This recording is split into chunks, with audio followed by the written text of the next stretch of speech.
अभिरामं रणरङ्गधीरं राजीवनेत्रं रघुवंशनाथं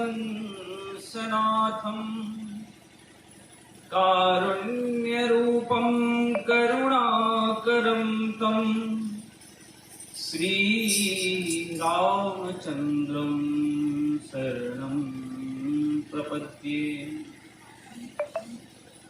अतुलितबलधामं हेमशैलावदेहं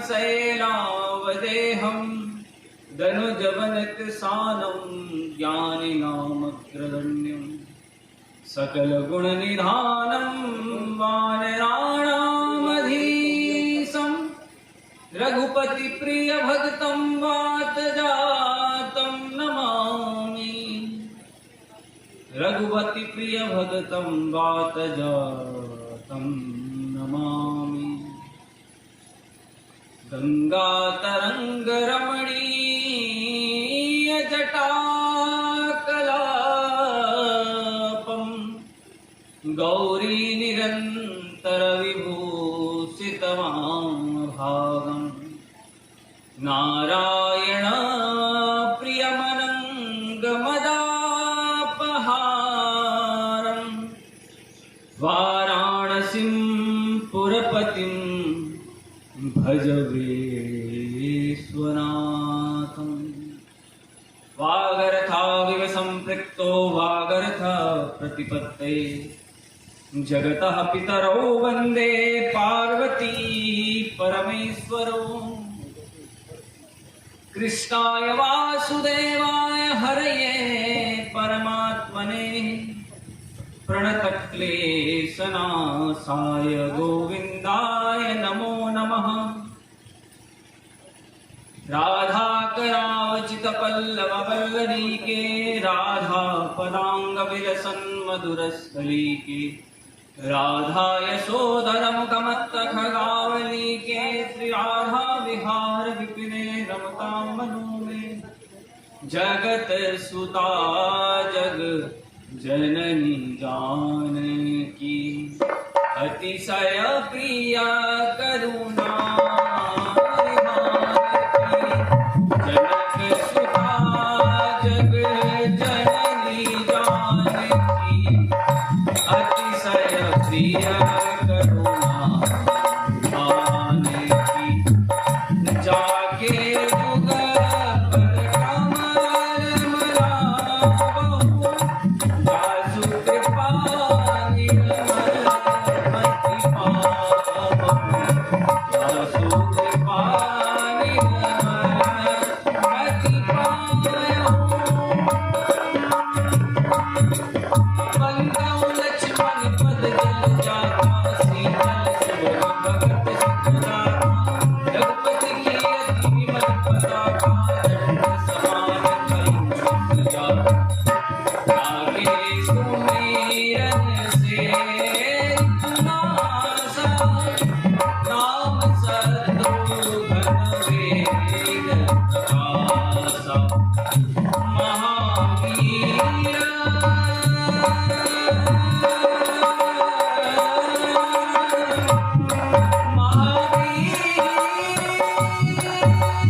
सीताराम जय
मिलहि न रघुपति बिन अनुरागा,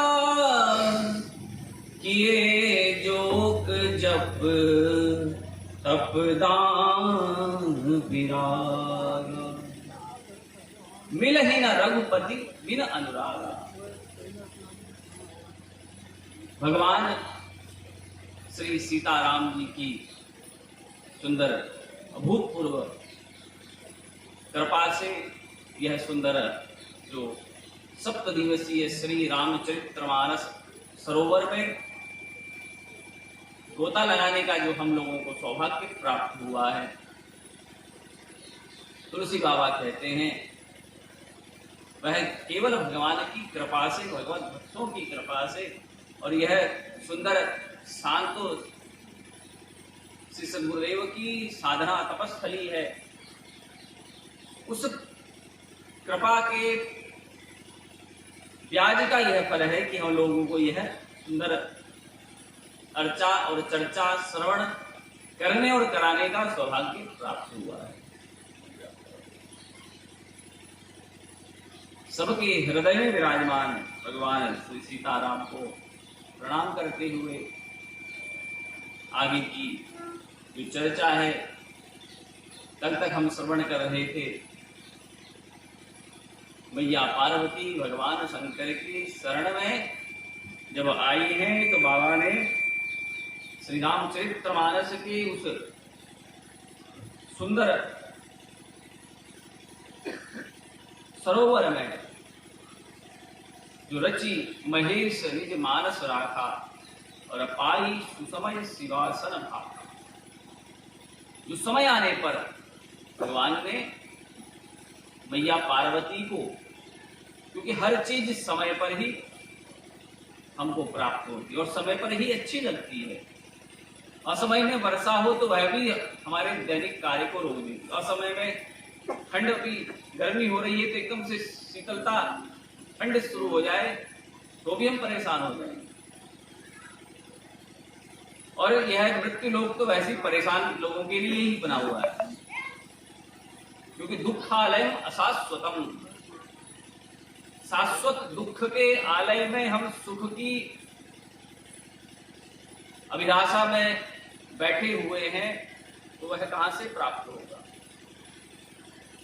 यदि हमको फिर भी लग रहा है कि हम सुखी हैं, तो वह भगवान की ही विशेष अनुकंपा है, कृपा है।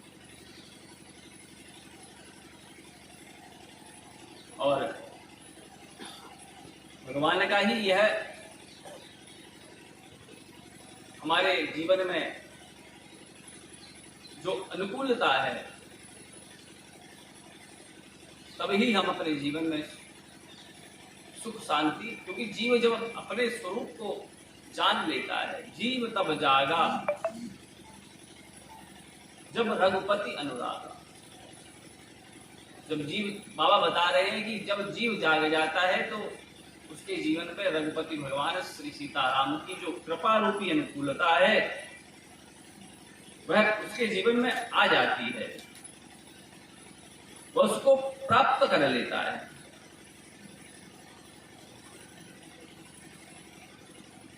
और भगवान का स्वभाव कैसा है? मधुर मनोहर मंगलकारी,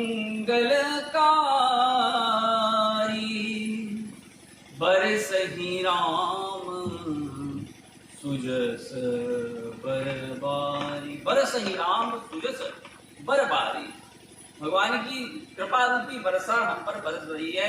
भगवान कह रहे हैं गीता जी में, हृदय से तिष्ठति यंत्रारूढ़ानि माया। भगवान हृदय में ही विराजमान है, फिर भी हमारे हृदय में भगवान विराजमान है, फिर भी हम संसार में अटके हुए हैं। तो आगे कहते हैं तो हृदय में ही, किंतु माया का पर्दा ऐसा है कि हमको दिखाई नहीं देते। तो वह दिखाई कैसे देते हैं? कोई महापुरुष हमारे जीवन में आ जाए, कोई संत, कोई गुरुदेव। एक बार की बात है, एक गांव की कुछ महिलाएं, गांव में एक मेला लगा हुआ था, वहां के लिए जा रही थी। तो सभी सखियां तो तैयार हो गई, किंतु जो उनकी एक सखी थी वह अभी तैयार हो रही थी, और उसने भी वस्त्राभूषण धारण किए, और संग में सभी सखियां पहुंची हैं मेला देखने। और सबने उस मेले में जो जो स्थितियां होती हैं, अलग अलग प्रकार की वस्तुएं सबने खरीदी। तभी एक आभूषणों की दुकान जैसे ही आई है, तो जो अंत में महिला चली थी, उसको आभूषणों को देखते ही अपने आभूषण का स्मरण आया। अरे, मैंने जो गले में हार पहना था वह कहाँ गया? वह ढूंढने लगी हैं, और सब उसका सहयोग करती है। अरे बहन, तूने पहना भी था, कहीं घर तो नहीं बुलाई? कहने लगी, नहीं नहीं, मैंने पहना था। और बड़ी परेशान हो गई कि मेरे पतिदेव क्या कहेंगे। उन्होंने बड़ी ही प्रेम से, और बड़ा महंगा वह हार था, अब बहुत धन एक साथ एकत्रित करके उन्होंने वह खरीदा था मेरे लिए। तभी एक सखी जब वह तैयार हो रही थी, तो उसने देखा कि हार तो धारण किया था, किंतु वह हार वस्त्र के भीतर चला गया। तो उसने वह कराया, बहन देख, तेरा हार कहीं बाहर नहीं गिरा, ये तेरे शरीर में ही है। तो जैसे ही उसने उसका हार दिखाया, तो बड़ी प्रसन्नता से, आनंद से युक्त होकर उसको धन्यवाद ज्ञापित कर देंगे। तो ऐसे ही भगवान हमारे हृदय में ही हैं, भगवान हमारे आसपास ही हैं। हम जानते हैं, समझते हैं, अनुभव करते हैं, फिर भी हम भूल जाते हैं। किंतु गुरुदेव हमारे हम पर अनुग्रह करके स्मरण कराते, बेटा भगवान हैं भी, और वह दर्शन भी देते हैं, दिखाई भी देते हैं। किंतु हमने भी तो अपनी स्मृति को, अपनी जो हम स्वप्नावस्था में हमारी जो जागृति है, वह कितनी हमारे पास है। हम 24 घंटे, जब हम कहते हैं कि हम भैया 7 घंटे सोते हैं, और इतने घंटे हम जगे रहते हैं। तो बाबा ने भी यही समझाया, जीव जब जागा, हमको लगता तो है हम जगे हुए हैं, किंतु हम जागते हुए भी मोह निशासम सोह निहारा, और देख ही स्वप्न अनेक प्रकार। ऐसे ही जो भगवान के भक्त हैं, वह भगवान को सर्वत्र देखते हैं। भगवान के जो प्रिय अनुज हैं भरत जी, भगवान उनसे इतना स्नेह करते हैं कि जब क्रीड़ा के समय भरत जी और भगवान अपने साथ लक्ष्मण जी को लेकर एक टीम बनाते, भगवान भोलेनाथ मैया पार्वती को सुना रहे हैं, जो पूछ रही थी राम ब्रह्म की अपर को। अभी तो भगवान भोलेनाथ ने मैया को भगवान के उस जो आनंदमय स्वरूप है, जो ब्रह्म स्वरूप है, जो निर्गुण स्वरूप है, जो सगुण स्वरूप है, उसका दर्शन कराया।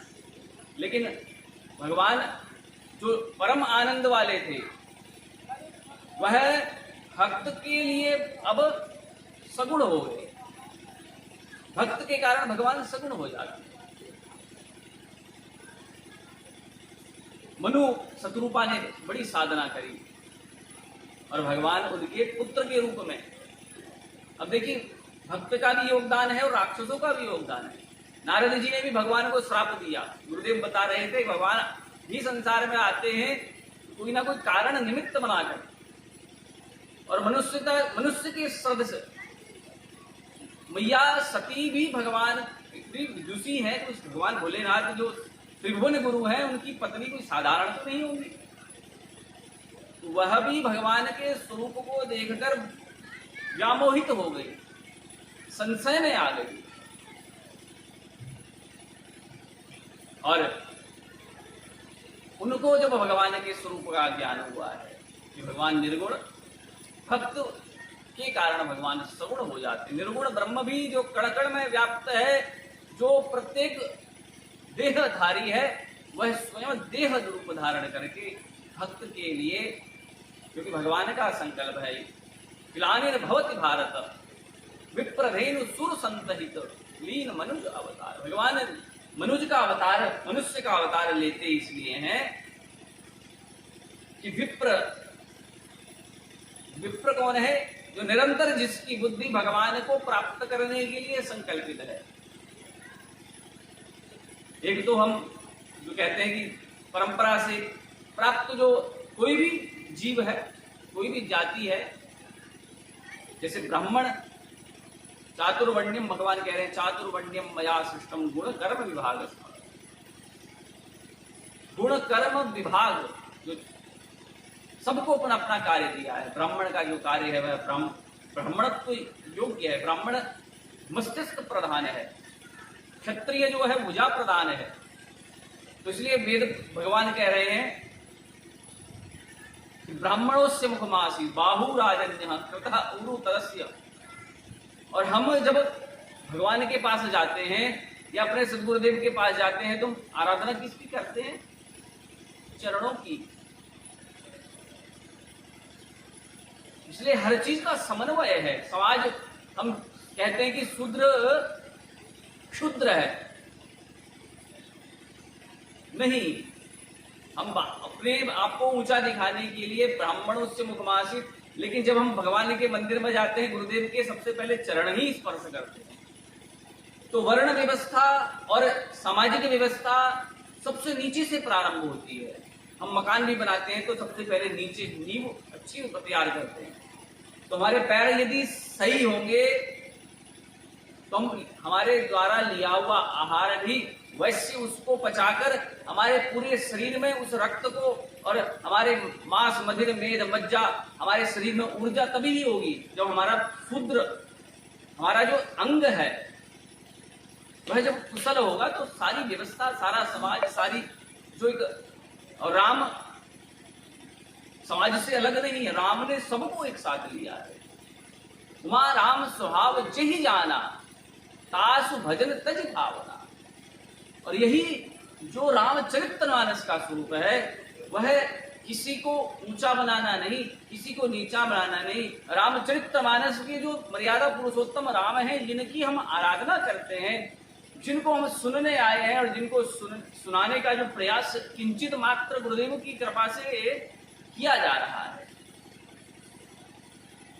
वह तभी हमारे जीवन को उस परम लक्ष्य की ओर अग्रसित लेकर जाएगा। तभी हम उस पथ के पथिक पूर्ण अपनी मंजिल को तभी प्राप्त कर सकते हैं जब वह हमारा मार्ग, हमारी वह मंजिल, जब हम उस योग्य बनकर चलेंगे। हर चीज हर जगह पे नहीं ले जाई जा सकती, तो उसकी तैयारी होती है, उसकी प्रोसेस होती है। हम यात्रा में कहीं जाते हैं तो हम तैयारी करके जाते हैं, टिकट कराते हैं, आने की, वहां रहेंगे तो कैसे रहेंगे। तो हमारी यात्रा तो बड़ी ऊंचे स्तर की है, किंतु हमारी तैयारी सबसे निम्न स्तर की है। तो हम यात्रा में चलेंगे कब और पहुंचेंगे कब। और यही भगवान मर्यादा पुरुषोत्तम श्री राम जो हैं, हम लोगों को मार्गदर्शित करने के लिए, जो भक्तों के संकल्पवश प्रकट होकर जैसे साधारण मनुष्य लीला करते हैं, उस प्रकार मनुष्यता के उच्च स्तर की जो एक तैयारी है, जिसकी आज की तारीख में विज्ञान भी प्रयोग कर रहा है, महामानव की वास्तविकता में मनुष्यता है क्या, और आज का विज्ञान तो कर रहा है। हमारे शास्त्र करोड़ों वर्षों से हमें मार्गदर्शन कर रहे हैं, हम रोज सुनते हैं और सुनाते हैं, किंतु सुनने और सुनाने के अलावा भी यदि उसमें हमने कुछ किंचित प्रैक्टिकल अभ्यास प्रयास यदि किया तो भी हम आगे बढ़ सकते हैं। यदि हम किसी भी कार्य में हैं, हम कथा करते हैं, हम कथा सुनते हैं, हम दुकानदार हैं, हम व्यापारी हैं, हम क्षत्रिय का कार्य करते हैं, हम सेना में हैं, हम डॉक्टर हैं, हम जिस भी कार्य में हैं, हम कृषक हैं, हम विद्यार्थी हैं, हम साधक हैं, हर कार्य के लिए तैयारी करनी पड़ती है। वृक्ष लगाना है तो उस मिट्टी को भी उर्वरा शक्ति है नहीं है, जल कहीं से निकालना है, कुआं खोदना है तो वहां भी उस स्थान में नमी है नहीं है। तो हम तो तैयारी बड़ी ऊंचे स्तर की कर रहे हैं, किंतु हमारा जो स्थिति है वह बड़ी निम्न है।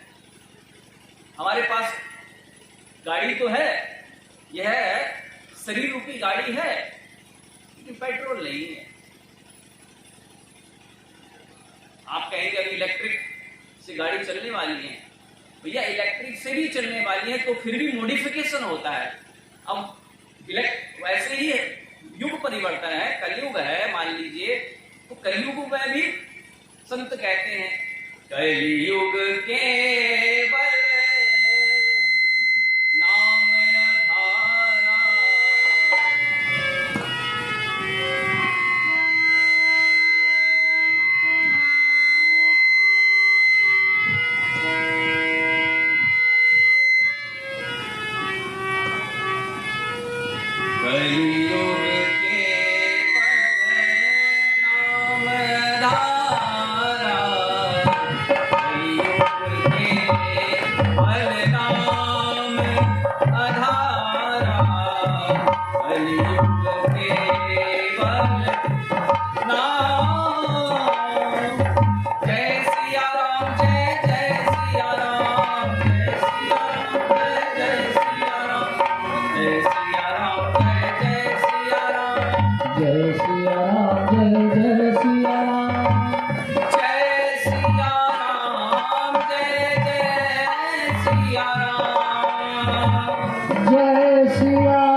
कलयुग केवल नाम अधीना, नाम आधार।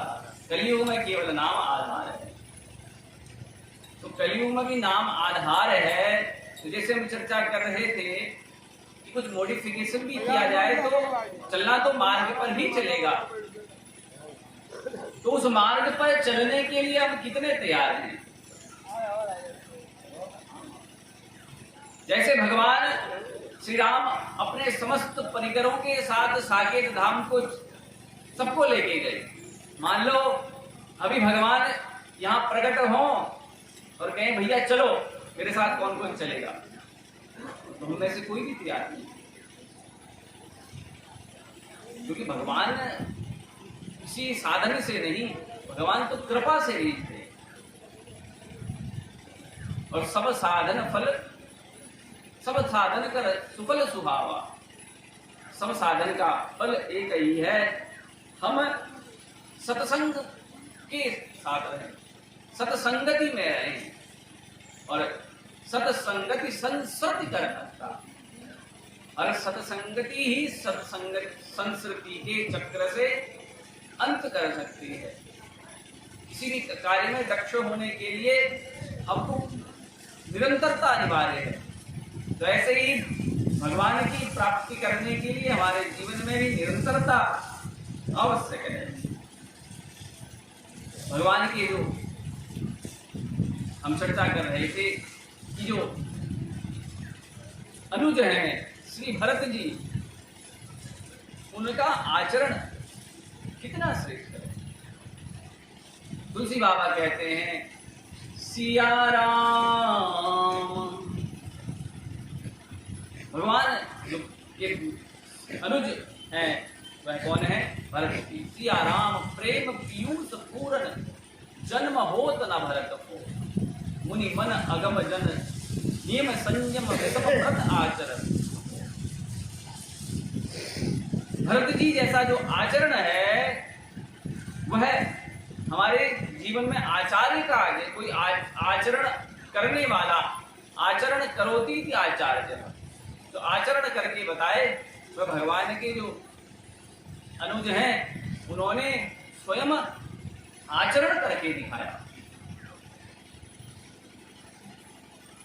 भरत जी को पता लगा कि भगवान श्री राम वन चले गए, तो उनकी ऐसी स्थिति हो गई कि भैया मुझसे ऐसा कौन सा अपराध हो गया, मेरी मैया की मति ऐसी कैसी बाबरी हो गई, वह मुझसे ज्यादा भगवान श्री राम से प्रेम करती हैं। और उन्हीं माता ने भगवान को मेरे लिए कि मुझको राज्य प्राप्त होगा, लगता है यह मेरी मैया की कृति नहीं, यह मेरा ही कोई अपराध है। भरत जी कहते हैं कि मेरी स्थिति ऐसी है। जब प्रयागराज पहुंच गए, मांगं भीख त्याग निज धर्मो, मांगं भीख त्याग निज धर्मो, मांगं भीख त्याग निज धर्मो, आरत काहि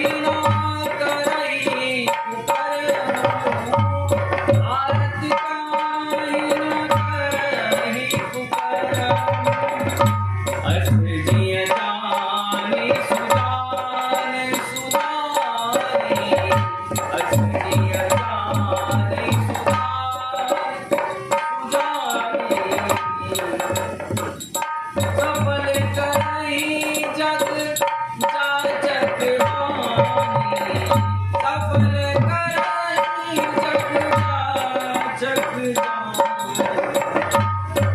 त्रिवेणी में जाकर भरत जी कहते हैं मांग त्याग, मैं अपने धर्म को त्याग दूं, मांग ही भीख, भीख मांग रहे हैं। भरत जी की स्थिति ऐसी है।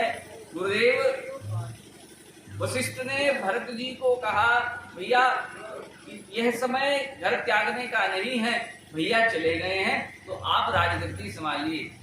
भरत जी ने गुरुदेव की सब बातों को श्रवण किया और अपनी बात को कहते हुए कहने लगे गुरुदेव अब मैं राजा बन गया हूं और राजा की आज्ञा है कि अब वन की ओर जहां श्री राम है वहां समस्त सेना के सहित हम लोग प्रस्थान करेंगे। तो भरत जी जैसे जो राजा हैं, जिनका राजा बनकर भी जिनका लक्ष्य है इस राम के दर्शन करना, और उन्होंने आचरण करके अस जिय जान सुजान सुदानी, हे प्रयागराज, हे त्रिवेणी, क्योंकि त्रिवेणी में जो यमुना जी है वह भक्ति का प्रतीक है, गंगा जी ज्ञान का प्रतीक है और सरस्वती मैया जो है वह अंतर हृदय में जो श्रद्धा है, जो भक्ति है, वह है उसका प्रतीक है। जैसे सरस्वती लुप्त हो जाती है, श्रद्धा भी भाव भी हमारे अंतर हृदय में रहते हैं। और तुलसी बाबा कहते हैं भरत जी ने मांगा तो क्या मांगा, प्रयागराज में जाकर अर्थ न धर्म न काम रुचि, गति न चहु निर्माण, जन्म जन्म मोहि राम पद। प्रयागराज जल जड़ जड़ तीर्थ है, नदियां खड़ी नहीं होती, नदियां दर्शनीय तो हैं, पवित्र तो कर देती हैं देह को, किंतु भरत जैसे जो भगवान के भक्त हैं उनके सामने जड़ भी बोलने लगता है कि भरत जी तुम जैसा कोई साधु नहीं है, भरत तुम सब प्रकार तुम साधु, ये भरत आप सब प्रकार से साधु। भरत जी ने मांगा है अर्थ न धर्म न काम रुचि, क्योंकि राजा जो होता है धर्म अर्थ काम मोक्ष, हमारा चतुर्विध पुरुषार्थ का जो क्रम है धर्म अर्थ काम मोक्ष, किंतु भरत जी का प्रारंभ कहां से होता है, अर्थ से। लेकिन भरत जी का अर्थ यह नहीं, भरत जी का अर्थ यह है भगवान को ही वह अपना अर्थ मानते हैं और हमारे जो अध्यात्म का जो मार्ग प्रशस्त होता है वह अर्थ से ही होता है। सुखस्य मूलम धर्मः, धर्मस्य मूलम अर्थः, अर्थस्य मूलम राज्य प्राप्ति ही।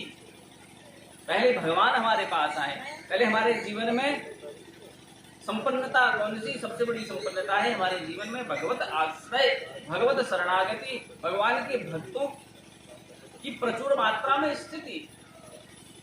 हम कितने भी बड़े भक्त हैं किंतु जैसे जिह्वा 32 दंत पंक्ति के मध्य रहती है ऐसी ही स्थिति हो जाती है। तो भरत जी कहते हैं मुझे तो अर्थ की प्राप्ति कर दूं, तो अर्थ तो उनके पास राजा बन गए भैया, बोले यह वाला अर्थ नहीं, मुझे तो जो अर्थ पहले प्राप्त था किंतु मेरी मैया की मति भ्रम से वह अर्थ जंगल में चले गया, वह अर्थ ना धर्म ना काम रुचि। धर्म भरत जी धार्मिक भी हैं किंतु वह कहते हैं ये जगत का धर्म है, अब मैं राजा बन गया हूं, मेरा धर्म है प्रजा पालन करना, किंतु भक्त होते हुए मेरा अर्थ धर्म है अपने स्वामी के पास जाना, उनकी सेवा करना, उनकी शुश्रूषा करना। धर्म ना अर्थ ना काम। राजा का काम क्या है, संसार प्रजा से ही टैक्स लेना और प्रजा के ही टैक्स से उनके लिए सुविधाएं सुख सुविधा उनके लिए बनाना, किंतु भरत जी जंगल की ओर जा रहे हैं। तो उनका काम है जब हमारा प्रत्येक इंद्रिय का कार्य भगवतमय हो जाए कि तुम ही निवेदित भोजन करें। आचार्य जी बता रहे थे कि हम प्रतिदिन 56 भोग लगाएं, तो 56 भोग हो सकता है हमारे पास, अर्थ ना हो, किंतु हमारे पास हृदय तो होना चाहिए, मन तो होना चाहिए। हमारे पास व्यवस्था नहीं, किंतु हमारी चेष्टाएं तो व्यर्थ ना जाए। भगवान शंकराचार्य ने तो ऐसा मार्ग दे दिया। भगवान शंकराचार्य कहते हैं, आत्मा तुम गिरजामति सहचरा प्राणा शरीरम गृहम पूजान्ते विषयोग भोग रचना निद्रा समाधि स्थिति संचार पदयो प्रदक्षिण विधि स्तोत्राणि सर्वागिरो यद्यत् कर्म करोमि तत्तदखिलम संभोतवाराध। हमारा प्रत्येक कार्य भगवतमय हो जाए। तो जो मानस पूजा है उसमें श्री भगवान शंकराचार्य जी ने सुंदर सुंदर आभूषण अलंकार, सुंदर सुंदर सेवक वहां प्रस्तुत कर दिए। हम भी अपने मन में भगवान श्री राम को प्रकट कर, क्योंकि योग मार्ग में इसी प्रकार की साधना है। यदि हम अपने जीवन में प्रेम सद्भाव प्रकट नहीं कर सकते तो अपने हृदय में तो ला सकते। धीरे धीरे ऐसी स्थिति आएगी जो जिह्वा 32 दंत के मध्य में है, वह भी धीरे धीरे एक संयम से वह भी अपने आप को उनके मध्य रख सकती है। किंतु हम पहले ही बचाव की स्थिति करेंगे तो हम भी उलझ जाएंगे। और भरत जी कहते हैं, तुलसी बाबा लिखते हैं, जानहु राम कुटिल करि मोही। भरत जी जो जैसे भक्त हैं, वह जैसे तुलसी बाबा कहते हैं कि मौसम कौन कुटिल खल कामी जातन दिहो ताही बिसरायो कितनो नमक हरा। लेकिन ऐसा तुलसी बाबा को यदि हम जो पढ़ता है वो जो जानता है कि तुलसी बाबा ऐसे नहीं है, किंतु फिर भी जो ऊंचे स्तर का व्यक्ति है उसकी जड़ें बहुत गहरी होती है। वह अहंकार आदि जो दोष हैं उसके पास लेस मात्र भी नहीं। संत हृदय नवनीत समान, संत का हृदय मक्खन के समान है। ऐसी तुलसी बाबा का जो भाव है वही भरत जी अपने मन ही मन रुदन कर रहे हैं, पश्चाताप कर रहे हैं। मोह कहो गुरु साई विद्रोही, संसार मुझे किस नजर से देखेगा, मुझ पर संसार के लोग, क्योंकि राजा का पुत्र है दशरथ जैसे जो जगत प्रतापी राजा है, वह जानते हैं कि मुझको भी लोग जानते हैं, और उसको राजा का स्थान दे दिया और लोग उसको किस भाव से देखेंगे। अरे इसने तो अपने भाई को वन में भिजवा दिया, क्योंकि यह तो भी घर में ही 4 लोगों को पता है कि मैया केकई ने भेजा है, किंतु संसार नहीं जानता है कि भरत जी को अयोध्या के लोग ही नहीं जानते हैं कि ऐसी स्थिति, अभी राम जी का राज्याभिषेक होने वाला था, युवराज पद प्राप्त होने वाला था, और अब प्रातः वल्कल वस्त्र धारण करके जंगल में जा रहे हैं। तो ये कब से कैसे घटित हो गया? तो यह तो केवल भरत जी को पता है, उनके परिवार को पता है, और गिने चुने लोगों को जानकारी है कि वास्तविकता में हो क्या रहा है।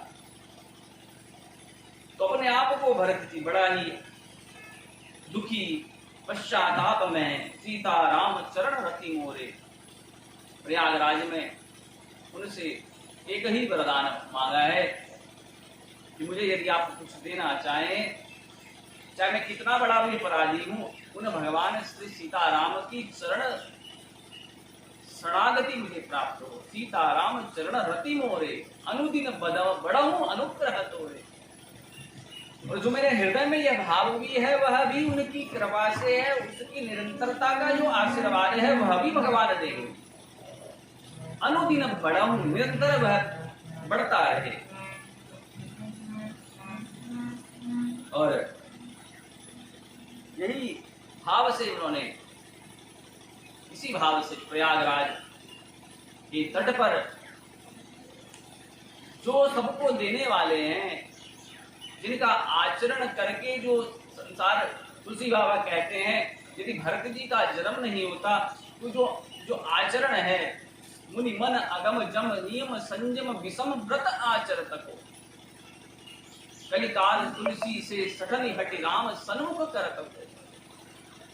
तो जम नियम विषय जो आचरण का मार्ग है वह भरत जी आपने हमको प्रदान किया है। भरत और जब तुलसी बाबा कहते हैं जब भरत जी भरद्वाज जी के आश्रम में पहुंचे हैं, बड़े दुखी हैं बाबा, भरद्वाज को चरणों में प्रणाम किया और मुंह नीचे करके लेट गए, बैठ गए, क्योंकि भरत जी का स्वभाव ऐसा नहीं है। और भरद्वाज जी जानते हैं, क्योंकि संत सबको जानते हैं, वह समझ जाते हैं भैया यह व्यक्ति के जीवन में कोई समस्या है। और भरद्वाज जी को तो सब जानकारी है, क्योंकि राम जी सबसे मिलते हुए वाल्मीकि जी के आश्रम में, अत्रि जी के आश्रम में सबसे मिलते हुए दंडकारण्य में पहुंचे हैं, चित्रकूट में पहुंचे हैं और वहां पर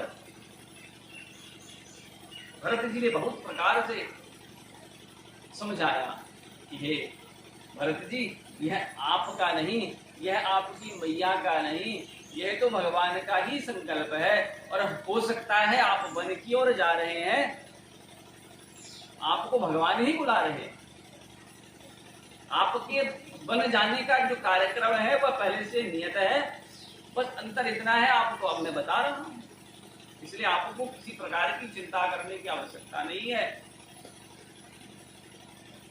क्योंकि आपके लिए तो, आप जैसे भक्तों के लिए तो भगवान जगत में आते हैं और आप इस प्रकार दुखी होंगे तो आप जैसे जो भगवान के भक्त हैं उनकी शरण में उनके मार्गदर्शन में चलने वाले जीव की स्थिति क्या होगी जब आप ही इतने विषाद में हैं, इतने दुखी हैं।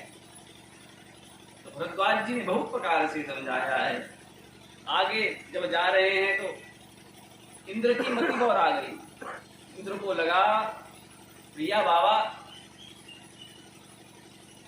ने भरत जी को, क्योंकि भरद्वाज जी क्या रुके तो समस्त जो सेना थी उनके लिए सुंदर प्रकार के 56 प्रकार के भोजन वहां रहने की व्यवस्था, क्योंकि संत हर अवस्था में अपने आप को छुपा के रखते,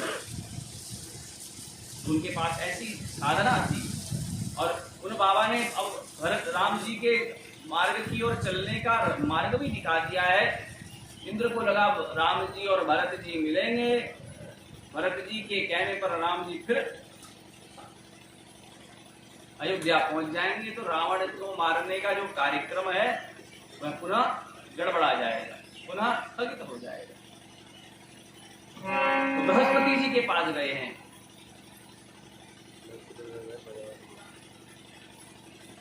बृहस्पति जी के पास जब गए हैं तो उन्होंने, तो गुरुदेव जो है वह अपने शिष्य को श्रेष्ठ मार्ग ही बताते हैं। गुरुदेव बृहस्पति ने बताया, भरत सरिस को राम स्नेही,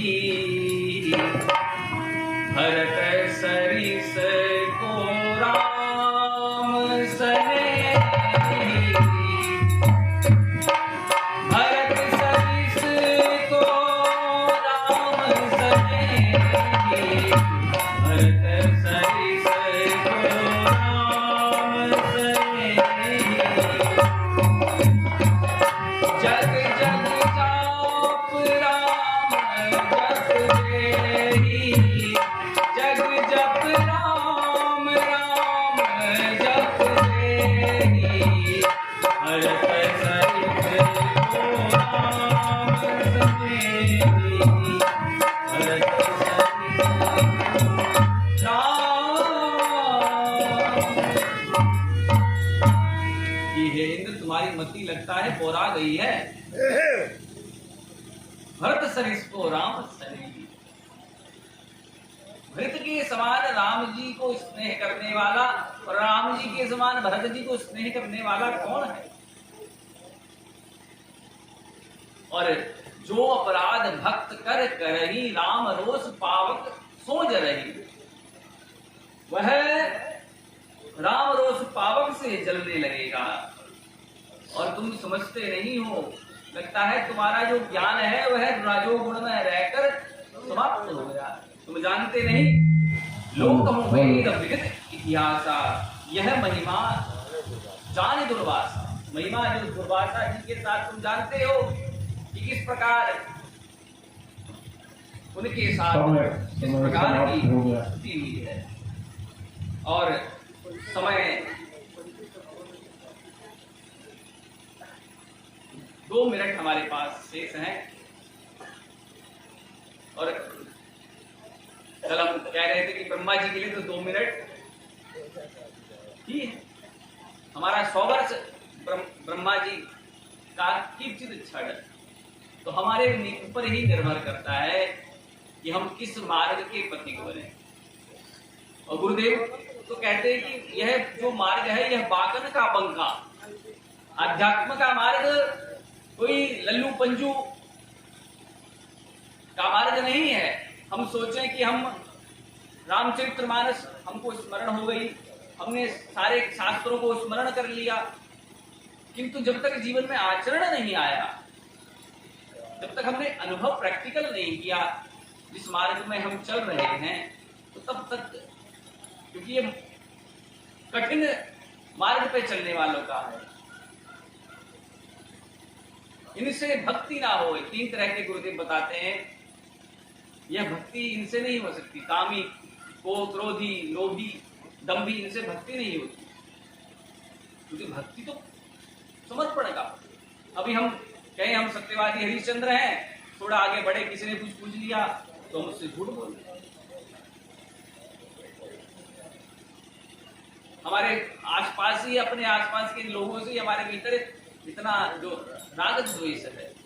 तो राम, जो तुलसी बाबा का मंत्र है कि कहूं सो कहां जहां प्रभु नाही, सिया राम मैं सब जग जानी, कहूं सो कहां जहां प्रभु नाही, हरि व्यापक सर्वत्र समाना,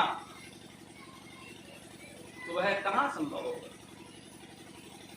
तो जिस समय, जिस क्षण, जिस घड़ी, जिस पल हमने संकल्प ले लिया कि हाँ हम समय में भगवान का दर्शन करेंगे, कोई हमसे प्रेम से बात करे तो भगवान, कोई हमसे राग करे तो भगवान, कोई द्वेष करे, ये जागृति, यह निरंतरता, हमारी जागृति ही हमको भगवान की ओर लेके जाएगी। और जिस क्षण हम भगवान को अपना मान लेते हैं, भगवान भी हमें अपना मान लेते हैं। बोलिए श्री सीताराम भगवान की जय। सीताराम सीता